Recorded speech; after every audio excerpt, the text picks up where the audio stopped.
discriminated against Indigenous children for generations, for decades, for centuries.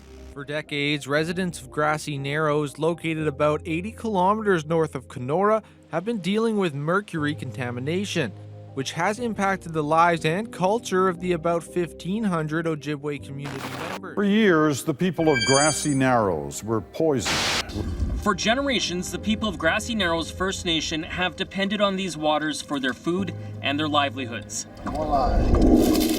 And for generations, experts have also tracked mercury poisoning here. Let me be completely clear. No further study is required to determine if mercury remains a problem. What we have done to the Ojibwa people here falls little short of an act of genocide.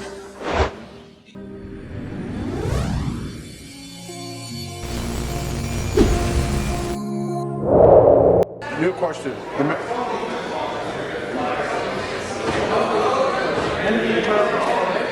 Order.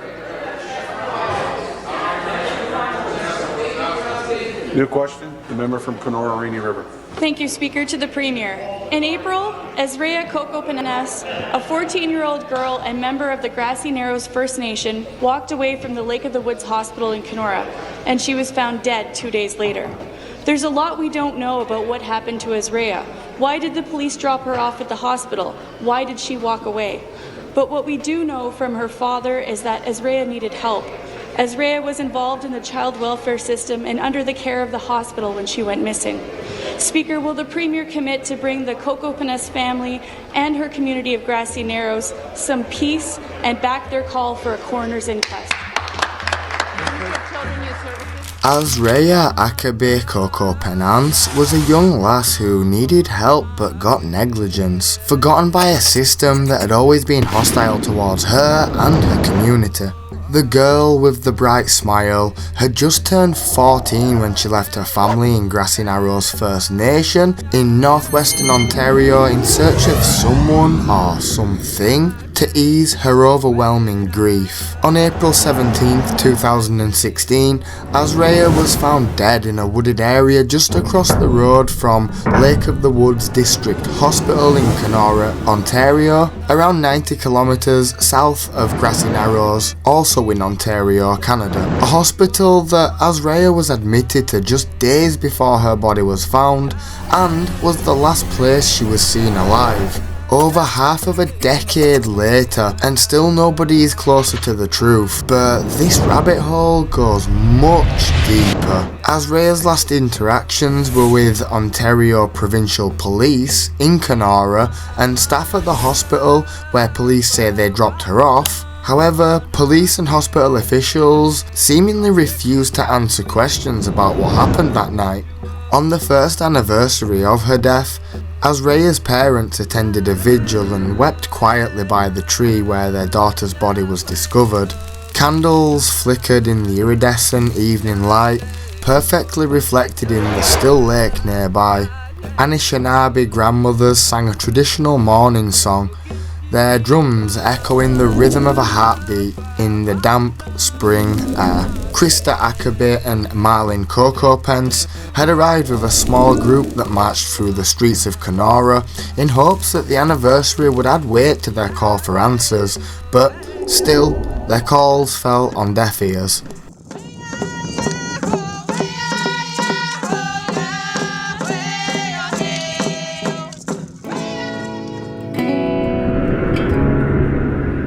The Jones Road heads due north from Kenora, Ontario. And for 40 years, journalists like me have been driving up it. Driving past what seems like untouched, pristine Canadian Shield. But for generations here, a silent killer has been at work. Among the people here, there's a growing sense of the dangers of mercury poisoning.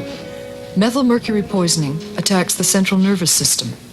Its effects are devastating.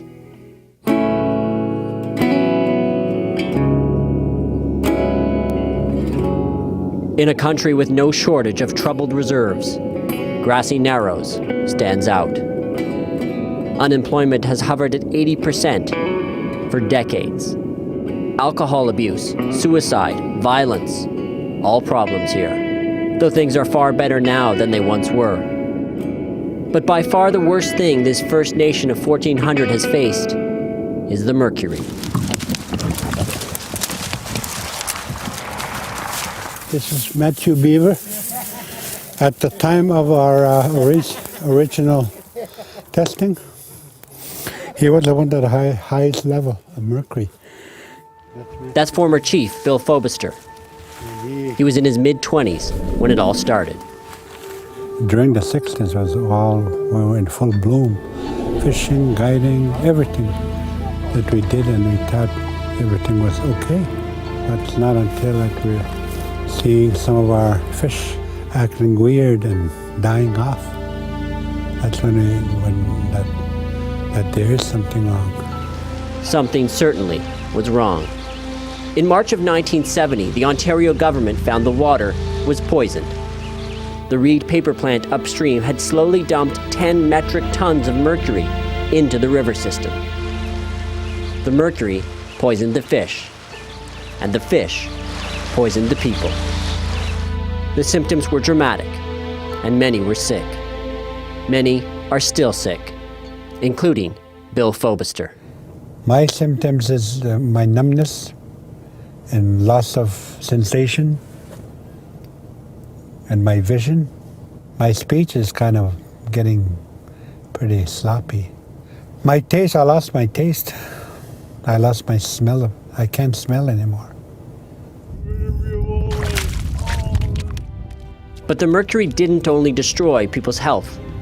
It wrecked the local economy too. The commercial fishery closed. Guiding for tourists dried up. In 1983, CBC reported an epidemic of violence and suicide in Grassy Narrows. The federal study said that 3 of every 4 people buried here died violently. The third chief in less than a year. The chief at the time was Bill Fobister's cousin, Steve.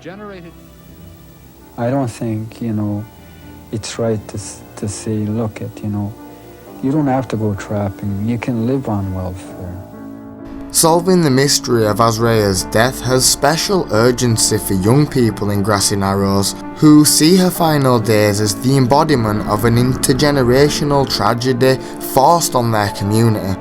Because during the 60s and early 70s, the chemical plant at the Reed Paper Mill in Dryden, Ontario, which is just upstream of Grassy Narrows, dumped 9,000 kilograms of mercury into the English Wabigoon River. As a result, the fish in the river were full of poison, and the people of Grassy Narrows, who relied on the fish as a staple in their diet, were also full of it now too. The contamination in this community of about 1,500 residents has affected 3 generations for half of a century.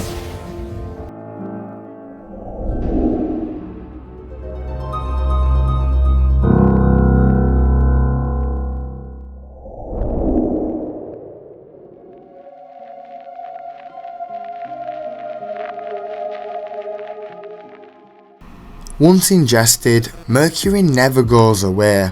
It bioaccumulates, meaning it passes from one generation to the next, from mother to child, through the placenta and blood-brain barrier. Methylmercury is held tightly to fish protein when absorbed through the gills or when contaminated food sources are eaten. In some cases, methylmercury levels in carnivorous fish such as freshwater bass, walleye and pike, and marine shark and swordfish, bioaccumulate up to 1 million times greater than in the surrounding water. Although fish appear to be tolerant to large body burdens of methylmercury, there has been human death cases of severe poisoning, such as in the 1950s. The Chiso Corporation in Minamata, Japan, released untreated effluent containing methylmercury chloride into Minamata Bay. Once in the bay's sediments, the mercury was readily absorbed by marine species, contaminating the entire ecosystem. Fish consumed by local residents resulted in the deaths of more than 1,000 individuals and severely impacted the developing fetuses of pregnant women. In healthy adults, people who were exposed to other forms of mercury, like elemental mercury, the liquid quicksilver, That's usually excreted in the urine. But methylmercury is not so much in the urine, and we don't see elevated urinary mercury typically. Dr. Michael Gotchfeld is one of the few doctors on the East Coast who regularly treats patients with mercury exposure from seafood.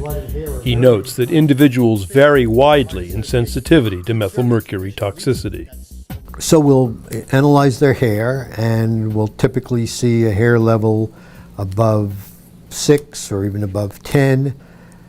And we see people who are symptomatic at levels around 10 or even a little below 10, and we see people who are asymptomatic with levels above 10. So it's pretty obvious that there's individual variation in susceptibility to the mercury. And the same thing with blood. We'll see people who are asymptomatic and their blood mercury is over 100.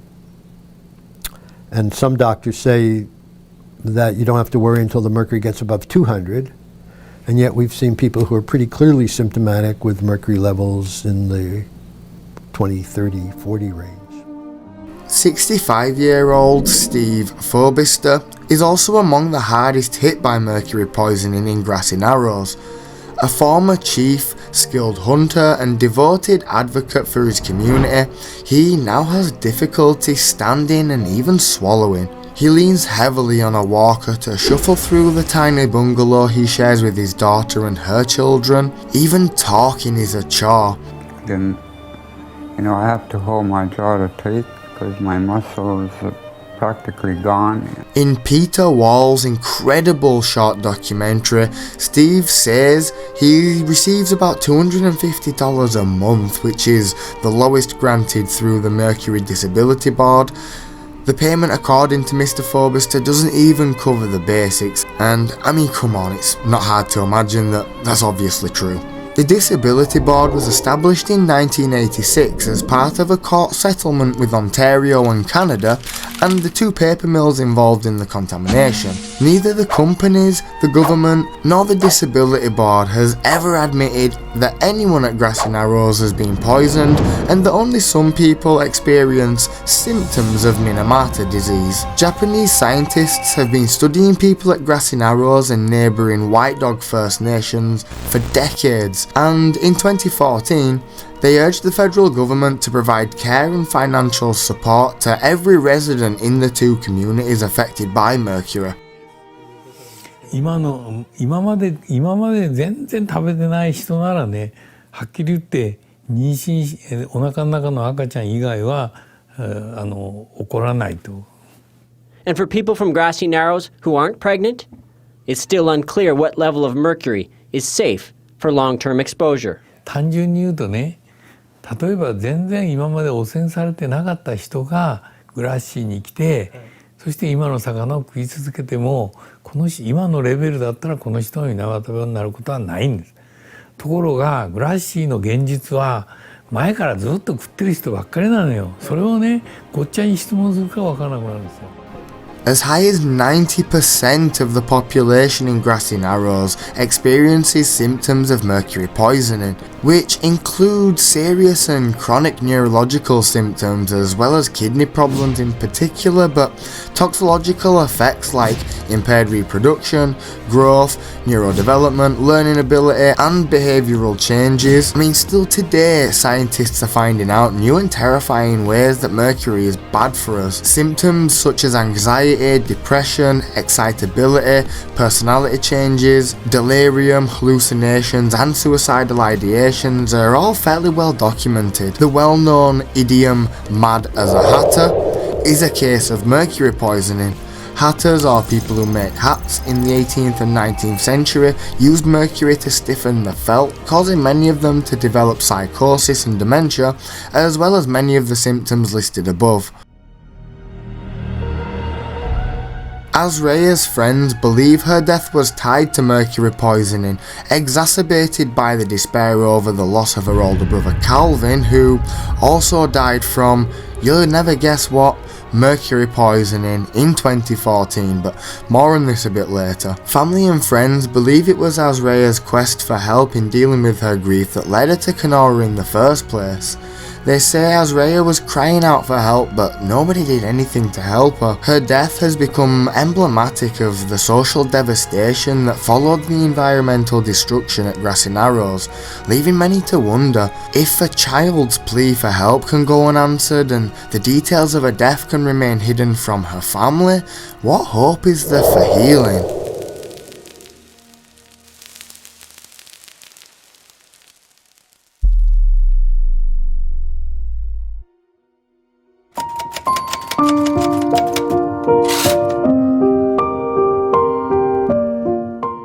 Azraya Kokopenace and her twin brother Dryden were born March 6, 2002 to parents Krista Akabe and Marlin Kokopenace. Together with older brother Calvin, they were a close family and active members of their community, that community being the Grassy Narrows First Nation located in northwest Ontario. Although Krista and Marlin did the best for their kids, as any good parent does, things at home were less than ideal as a result of domestic violence and alcohol abuse, both of which are huge problems within the community, resulting in Children's Aid being a constant presence in the kids' lives even before Azraya was born. Family and friends say that she was a sweet and caring girl who was known for her love of fashion and makeup, as well as her big bright smile and her hugs.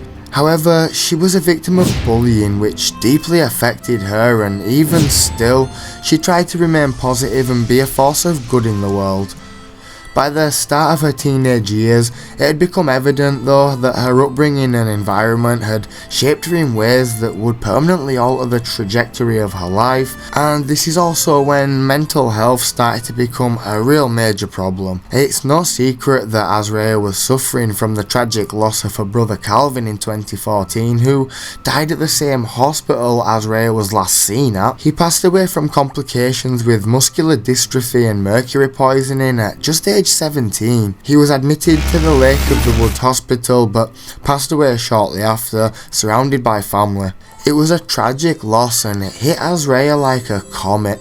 Everyone did their best to help her through the many bouts of suicidal ideations she would frequently endure as a result, but were finding it hard to help with the very limited services that the community had available. Her family did manage to get her into grief counselling, and she was briefly taken into the care of Children's Aid after Azraya had moved into an aunt's house in the next town across, but was still struggling with suicide.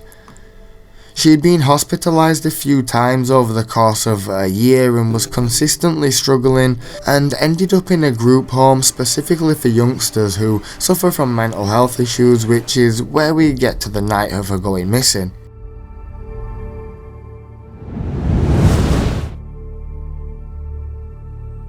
Azraya attended a house party, which resulted in her missing the 9 PM curfew set by the group home she was staying at. As is protocol at the group home, and many group homes I'm sure, the police were notified. They soon managed to locate her and dropped off the reportedly intoxicated teenager at Lake of the Woods District Hospital.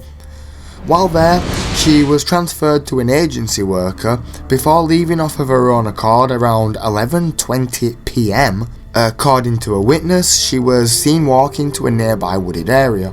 Azraya is just 14 years old and was left to walk into the night with nowhere to go, presumably intoxicated still. And I mean, maybe on its own this wouldn't be so bad, but this was the last time she would be seen alive.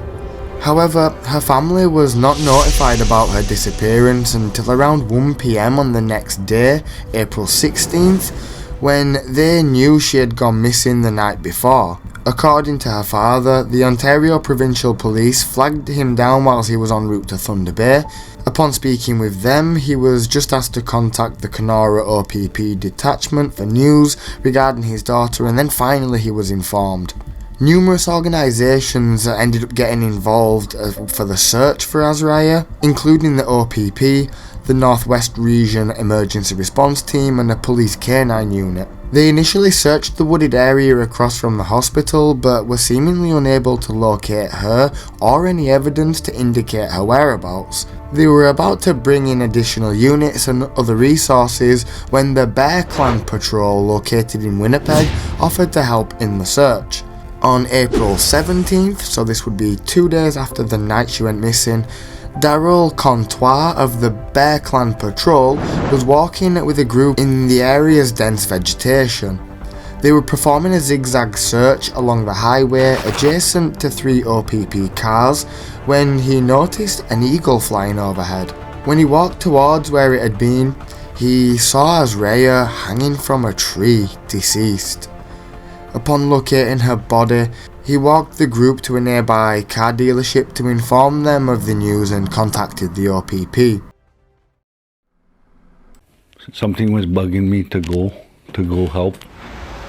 Contois and a friend drove to Kenora Sunday morning. Donning their Bear Clan vests, they stopped near the hospital where they saw police cars pulled over. We searched the cliffs in the area, the tunnels and the tubing, and then we were calling out her name. Then they joined a smaller group, some of them family of Kokopenace, in a search along the highway. They weren't far from the hospital when Contois spotted an eagle in the sky. It circled around 4 times before it went up, and I lost sight of it. And maybe it was a sign for me to show me where it was, where she was. And when I looked there, and that's when I saw her. And you know what? I believe that eagle guided me there. Kokopenace's body was in a wooded area not far from the highway. Contois ushered the group back, then told them he had found her. They broke down and started crying. And when I looked at her, you know, I saw somebody so beautiful. He called police and showed them what he found. Then he met with Kokopenace's parents. To tell them that their baby's gone, deceased. It hurts inside here. They said thank you, it gave me a big hug. And when you see that, you feel the warmth, the love that a parent gives. The family of Delaine Kokopenace, another girl from Kenora, found dead last month, held a smudging that night. Contois and his partner joined Kokopenace's family in their mourning. Look at it this way. She wouldn't have been where she was if the system listened to her cries. Contois is returning to Kenora to speak to the young people affected by Kokopenace's death. He's planning a vigil for her in the spot that he found her. Aaron Broman, CBC News, Winnipeg.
The mercury issue started in 1975 when we discovered the fish were dying. Our people are a river people. Historically, they lived from the water. When we found out the mercury was in the water, it had a really devastating effect in our community, economically, socially, and all that. It's like a genocide of our people. Grassy Narrows First Nation is an Ojibwa First Nations band government who inhabit northern Kenora in Ontario, Canada. As of 2020, their population is an approximate 1,200 people who have been around for a very long time, long before borders and states. It's unclear exactly how long, I'm no historian, but it was in the 1800s they first made the treaty with the Canadian government and Crown. The lifeblood of this community is the Wabigoon River, as they are mainly Presbyterian but not strictly. This is the same river the paper mill decided to dump mercury into, causing of course disastrous effects to everything that is living. Mercury is a fairly well-known poison. I mean, there's just no way they didn't know what this was going to do to the environment and ecosystems. In an investigation by the Toronto Star's David Bruiser and Jamie Poisson, they managed to uncover something truly shocking. My name is David Bruiser, and I am a reporter and editor on the investigations team at the Toronto Star. Over a 2-year period, I worked on this story about the mercury poisoning of Grassy Narrows First Nation with my colleague Jamie Poisson. We came to Grassy Narrows in 2016 by way of a tip. A man named Kas Glowacki had emailed the leaders of Grassy Narrows, and he had told them that he was part of a crew that haphazardly dumped a bunch of drums filled with salt and mercury in a pit behind an old mill upstream from their community. He said that he was writing them now because he was guilt-ridden, and all these years later he wanted to make it right. I wasn't sure what to think when we got the email. Of course, it could be fake, or it could be a genuine email written by someone who did not remember what happened all those years ago. But he wasn't responding to the emails that we were sending him, and so my colleague David Bruiser and I set out to find Mr. Glowacki. It was really important to us to find Kas Glowacki and not just rely on this email he had written, because it would give us an opportunity to meet him in person, lay eyes on him, test his story, ask him questions, get our own sense of his credibility, and see whether or not his story was consistent and that what he told us was similar to the details in the email. So finding Kas Glowacki was not that easy, but it came down to what we call in this business shoe leather reporting. We tried online listings, phone books, whatever we had at our disposal to cold call any Glowacki we could across the country. We eventually tracked him down in Alberta, but we didn't know exactly where he was. We traced him to one small town near Edmonton. We went to grocery stores, pharmacies, co-ops, convinced people to look in their computer systems to see if a Glowacki was a recent client, chasing his ghost across the province of Alberta, going town to town to town. We talked to his former neighbors, we talked to bar owners and ice cream truck drivers, and eventually we were able to track Mr. Glowacki down just a little bit outside of Calgary. We ended up in Medicine Hat the next day to get him talking to us and, importantly, to get him on camera. And the reason why that's important is if someone agrees to have their picture taken in a case like this, it's another step that he's taking, that he's getting behind the words that he's telling us and he's owning them. The story Mr. Glowacki told us is that a few decades ago, he was part of a small crew who were tasked with filling barrels full of salt and mercury. And then he said that they lined this pit with plastic and rolled the drums into the pit and lightly covered it up with soil. And so he was concerned that maybe what he had done all those years ago could have been the source of the ongoing mercury contamination, which was poisoning the fish in the river and inevitably poisoning the people of Grassy Narrows. The story about Kas Glowacki and this alleged mercury dump kicked off 2 years of reporting and 30+ stories, and it allowed us to get closer to solving. The link to the full video is in the description, but they validate the story given by this worker, and he goes on camera to stand by his words, admitting what he did and seemingly is trying to atone for it. The investigation continues in the form of digging up various sites around the river, finding that the soil is still full to the brim with toxic mercury. Azraya's death raised an alarm about the mental health implications of this poisoning and how it's affected community members who weren't even born when the river was first contaminated. After government scientists first confirmed the contamination in the 70s, Ontario closed the commercial fishery in the English Wabigoon river system. The lucrative fishing tourism industry near Grassy Narrows also crashed as a result of the poisoning, resulting in mass unemployment. All this came shortly after the community was relocated to a reserve, lured by the promise of better services such as clean drinking water. To this day, there is still no safe tap water in most homes at Grassy Narrows, and the government has done everything within their power seemingly to avoid any responsibility at all. It's been a continuous uphill battle for the people of Grassy Narrows. The ecological destruction brought by the poisoning has seeped into every area of people's lives and just annihilated wildlife. Without a significant push from the government to help, this problem will not go away. It will only get worse. In a brilliant interview on the Real News Network YouTube channel, Professor Donna Mergler talks about a study that she conducted, and her findings are nothing short of staggering. This is Dimitri Lascaris reporting for the Real News Network from Toronto, Canada. Grassy Narrows First Nation is an Ojibwa First Nation located 80 kilometers north of Kenora, Ontario in Canada. It has a registered population of approximately 1,500 people, of which the on-reserve population is 951. The lifeblood of Grassy Narrows First Nation is the Wabigoon River. Between 1962 and 1970, a paper mill then owned by Reed Paper dumped 10 tons of mercury into the Wabigoon. The residents were told by government officials that the river would clean itself naturally over time. However, as reported by the Toronto Star in November of last year, government officials knew in the 1990s that mercury was visible in soil under the paper mill upstream from Grassy Narrows First Nation, but the people there did not find out until 2017. For years, the residents of Grassy Narrows and scientists warned that mercury was poisoning the fish and the people who eat it, yet government officials repeatedly asserted that there was no ongoing source of mercury in the river. A new health survey commissioned by Grassy Narrows First Nation shows that decades after mercury was dumped into the river system, the physical and mental health of people there is significantly worse than that of other First Nations in Canada. Now here to discuss this with us is the scientist who conducted the study, Emeritus Professor Donna Mergler. Professor Mergler is a mercury expert at the L'Université du Québec at Montreal, and she joins us today from Montreal, Canada. Thank you so much for joining us today. You're welcome. Nice to be here. Professor Mergler, please tell us broadly about the methodology of your study and its key findings. Okay. It was a community-based study where the community participated in all of the aspects of the study, and it was with both financial and technical support from provincial and federal ministries, Health Canada notably, and Public Health Ontario.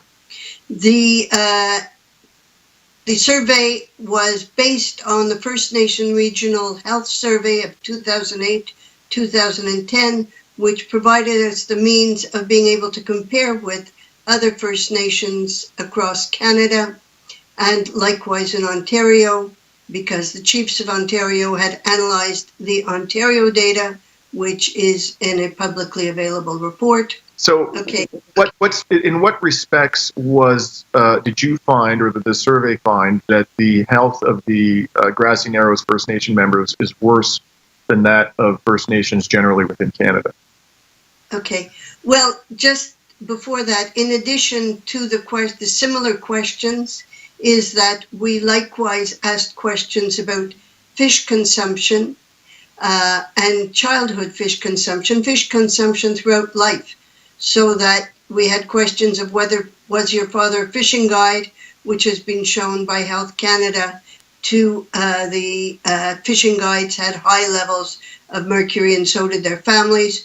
We asked them how much fish they ate when they were 10 years old, because mercury exposure during childhood can be much more toxic because the child is in growth, can be more toxic than mercury exposure in adulthood. And we also asked about current consumption of fish, and most notably walleye, which is the most consumed fish in Grassy Narrows. What we were able to do is because we asked similar questions to the First Nation Regional Health Survey, which was Canada-wide, is we were able to compare the prevalence of health conditions, the prevalence of socioeconomic conditions such as income, such as food security, between Grassy Narrows and other First Nation communities in Canada and in Ontario. And what we found was that for many things, the health of Grassy Narrows and their socioeconomic conditions were worse than that of other First Nations in Canada and in Ontario.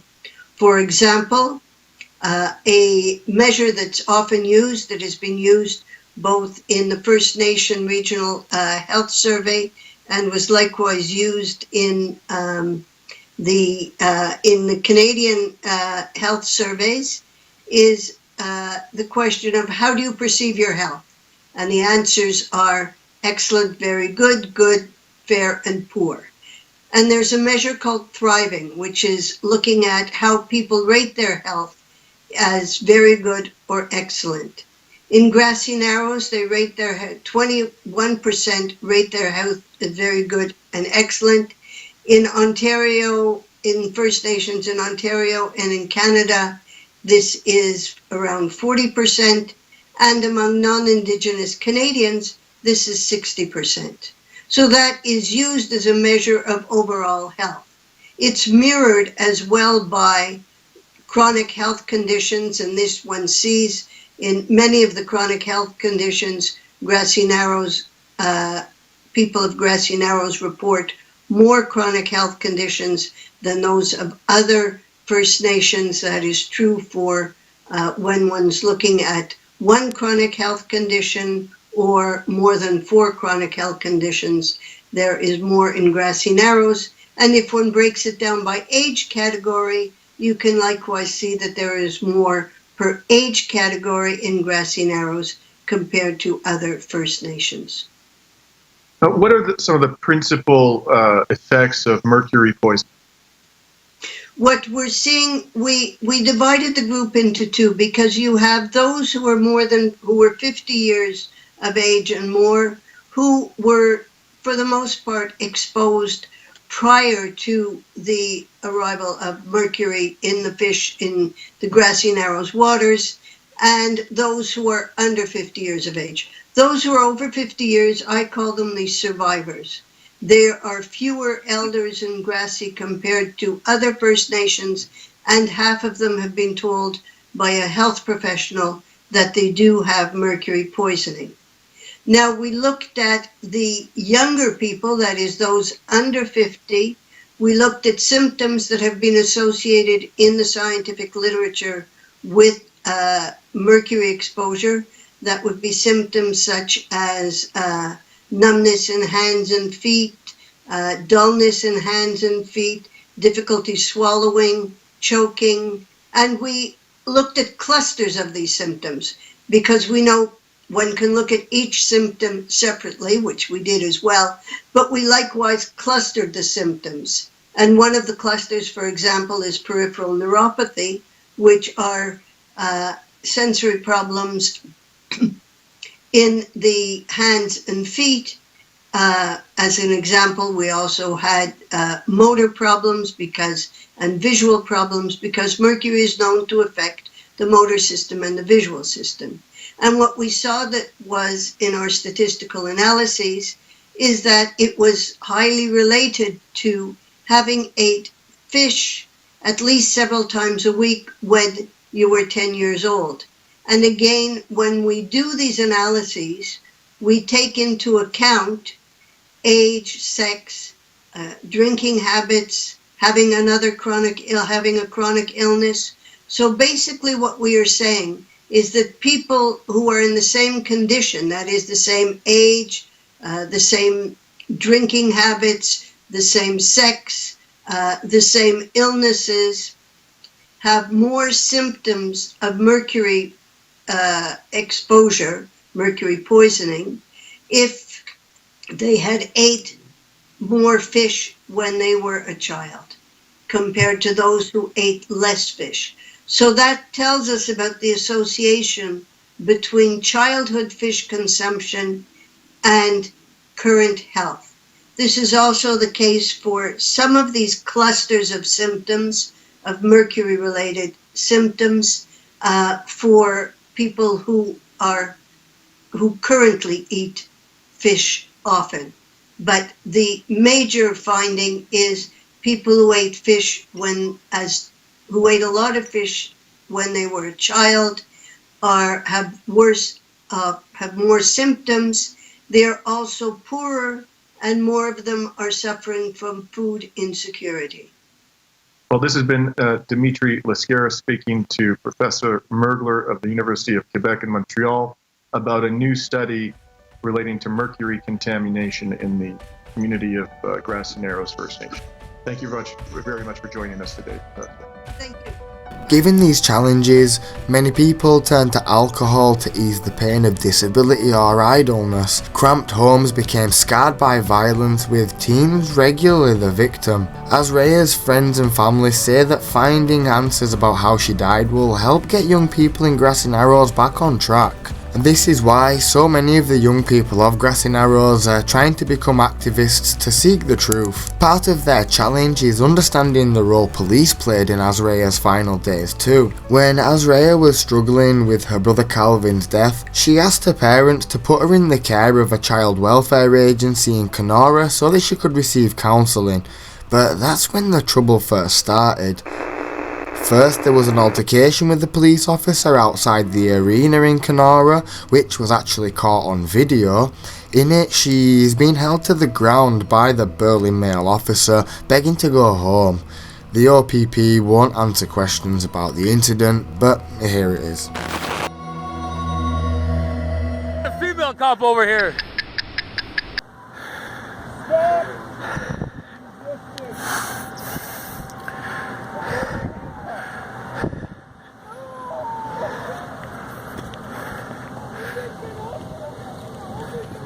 Come on, guys, we need somebody out here. Hey! Why don't you call the female cop to arrest her?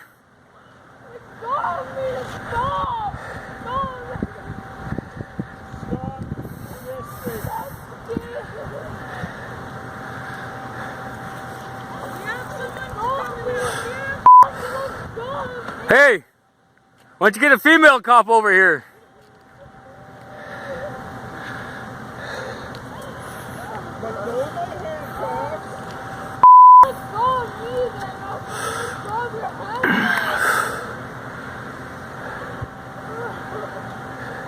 You don't have to slam her around, man.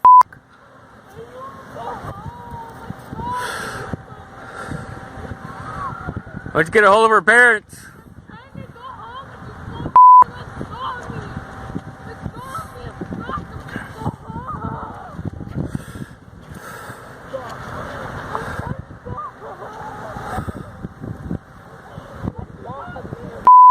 Where's the female cops? Sakes, hey! Is that how you treated her?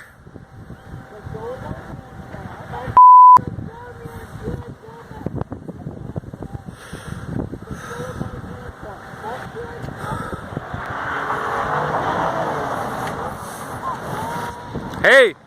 Hey, relax on her, man! You got a female cop right here. Let the female cop take her. Hey, let the female cop take her. She's a f***ing kid, man. She's a kid, man.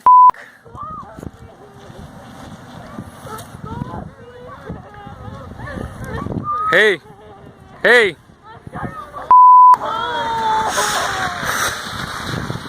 Come on, man. What the f***? Get off her.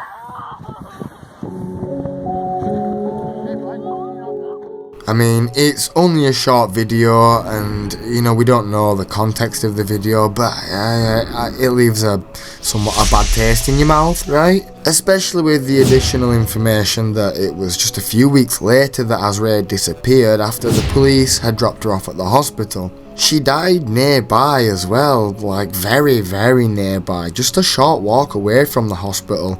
It's not clear whether the worker from the family services was with her at the hospital before she walked into the woods. She was gone 2 full days before anyone found her. The man who discovered Azraya said that she had appeared to have died by suicide because she was like hanging from the tree, but her family say that they have still not received a copy of the autopsy report. Azraya's friends and family have been pushing for an inquest, but the provincial coroner's office told CBC News that its investigation was complete and that its reports would not even be made public and there would be no inquest. A week later, when CBC asked why the family had not been informed of the decision, the coroner's office had a new answer. Azraya's case would be reviewed by an internal inquest advisory committee in September. In the vacuum created by this lack of answers, Azraya's parents are left to ponder the theory that their daughter died by suicide. If that's the case, there are questions her father, Marlin Kokopenace, once answered. Did someone give her drugs or alcohol that contributed to her despair, and if so, are they culpable in her death? If Azraya was suicidal the night she disappeared, how did police and hospital staff miss the signs and just let her walk away? And critically, why couldn't police find Azraya when she was discovered just across the road from where they dropped her off? Without any clear answers or a story, they're just left to wonder and extrapolate, which must just be excruciatingly painful and make it very difficult to find peace. The lack of effort on the part of the government and even the police is just dreadful. I can't imagine how frustrated and just downright enraged the friends and family must be with all of this red tape, seemingly stopping them from investigating her death properly. What's even worse, there is a long list of missing or dead First Nations women or men, often at the hands of law enforcement, the same law enforcement that are supposed to be there to protect them. Still, to this day, they are being actively failed by the system that is supposed to defend them and to fight for their justice, but it does the exact opposite. Even after Justin Trudeau acknowledged some of this when he made a statement in an interview regarding the way First Peoples nations are treated by the government. Late in the day, he spoke to Vice News about the government's complex relationship with First Nations and what his new Liberal government says they're doing next. Mr. Trudeau, thank you for joining us. We're here in Shoal Lake 40, and in the recent weeks, the national conversation has turned towards communities like Shoal Lake 40, but also like Attawapiskat and Cross Lake that are enduring and suffering through these crises of youth suicide. And your federal budget has been criticized for underfunding child welfare. The Canadian Human Rights Tribunal found that our spending in Canada actually discriminates against Indigenous children. So as you've accepted this role as Prime Minister and as you've had this visit today, do you agree with that? Do we discriminate through funding against Indigenous children? We have discriminated against Indigenous children for generations, for decades, for centuries. And that's why this budget put forward $8.6 billion, never before seen levels of funding for Indigenous communities. And is it enough? No, it's not. And is it going to fix everything overnight? Absolutely not. We have an awful lot of work to do in the coming years, in the coming decades. For the kids.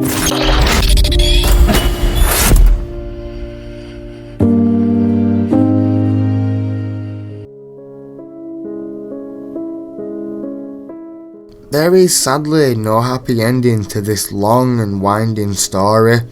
The scope of this tragedy is so colossal it reaches far and wide, the planet and ecosystem likely altered and scarred for the rest of our lives due to the long-lasting destructive properties of mercury.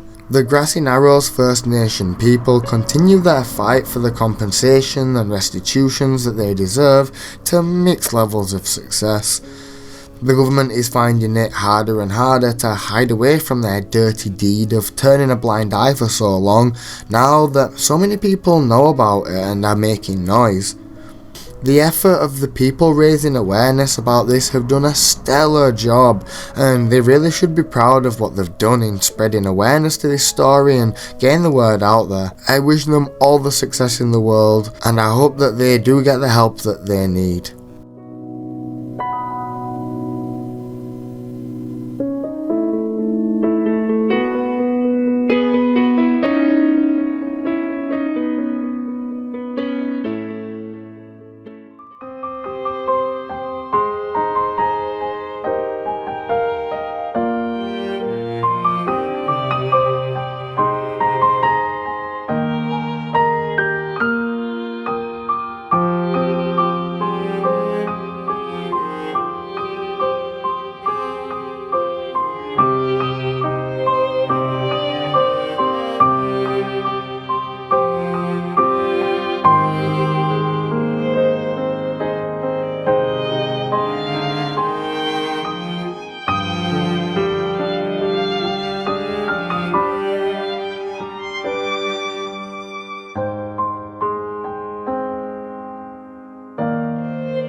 Well, that's my best effort at trying to untangle this incredible web and to tell you the story of one of Canada's worst environmental catastrophes and one of the worst mercury contaminations on Earth.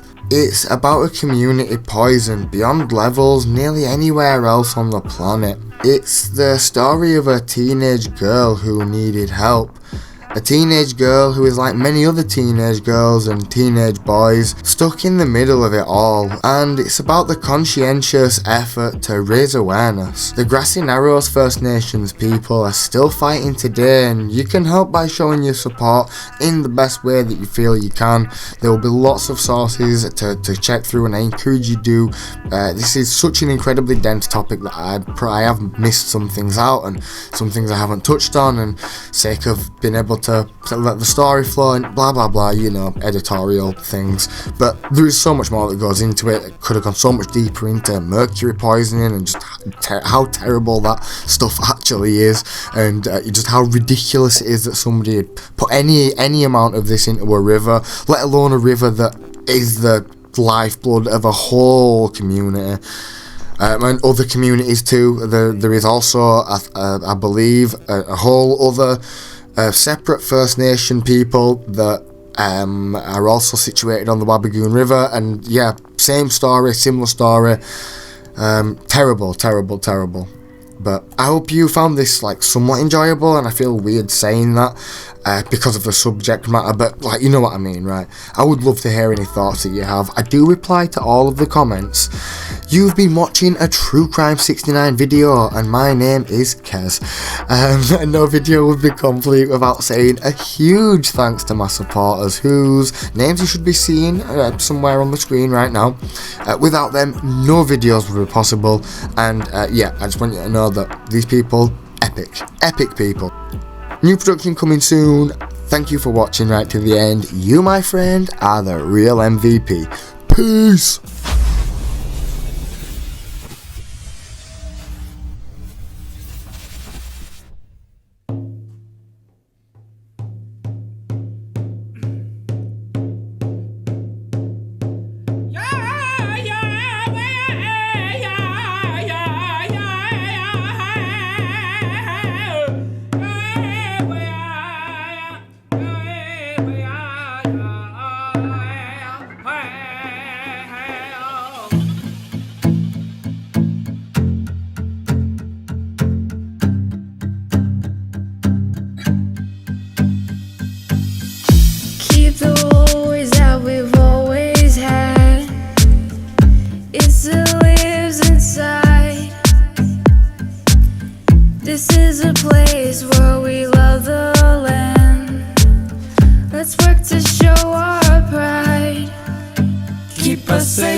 wish I can go.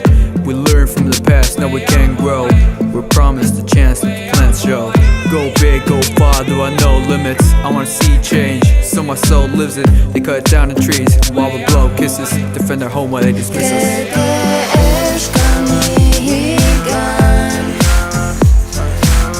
It feels like home to me.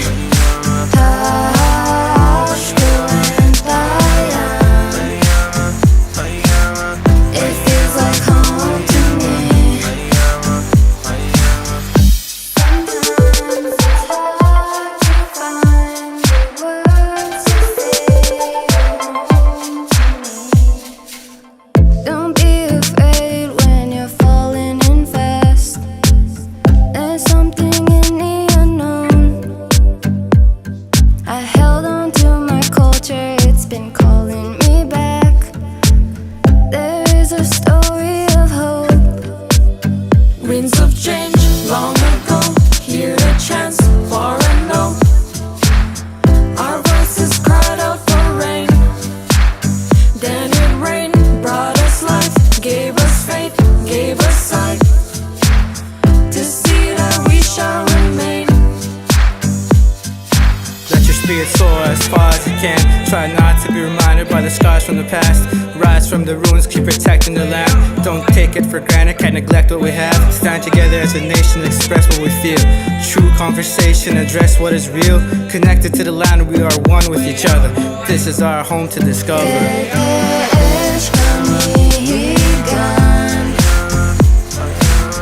It feels like home to me.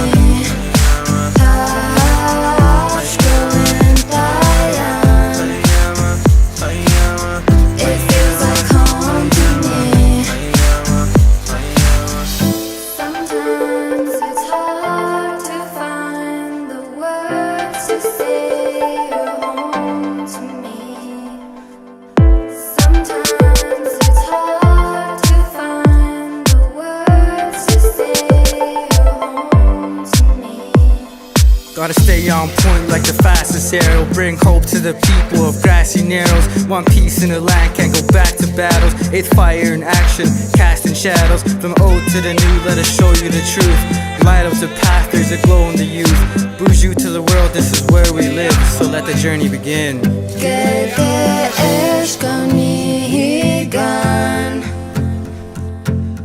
It feels like home.